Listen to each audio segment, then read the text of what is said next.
honor of National Single Parents Day, we at GenWealth wanted to say thank you. Thank you to those of you out there who are going it alone and are fighting hard for your kids. I've lived this life for a time, and I know there's a lot on your plate. I wanted to go over a few things, maybe pieces of advice that I would give to myself if I was going through that again. The first step, your village is key. Build your village. Make sure you've got people around you that you can call when work runs late and you need a kid picked up from school. And it's okay, by the way, to ask for help. That would be my second piece. This wasn't meant to be done alone. You know, they used to say it takes a village. I agree. And I would never have survived that time in my life without my village. So ask for help. People want to help you. They want to be able to step in and take care of those things. And they're going to ask you, and you won't mind when they ask either. So ask for help. Now let's talk about some financial principles. First of all, I know you're not going to want to hear this, but you got to have a budget.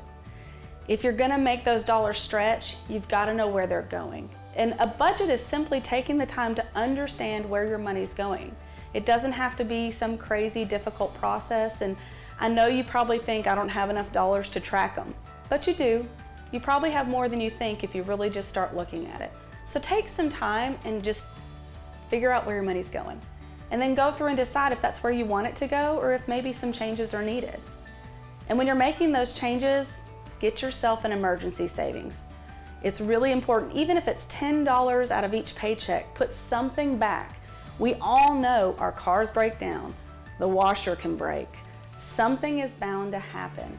And when you're on a fixed income, it's more important than ever to make sure you've got something set aside to take care of that when it does.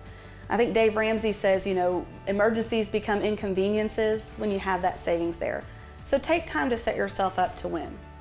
Now let's talk about kids. As a single parent, sometimes it's hard to find balance between giving them things and saying no. There are times when it's okay to just say no. There's times when it's important to share with your kids why you're saying no. There was a time when I was single where I wanted to get licensed and to be a greater participant in this group that I'm part of here at GenWealth. And I had to go through this licensing process that took me several months. There was a lot of no's that I had to give my kids, but I made it a point before I started to talk to them, to have a conversation where we went over what the timeline was and what would happen on the other side of that. In our case, we planned a little family outing together as our reward for getting through it.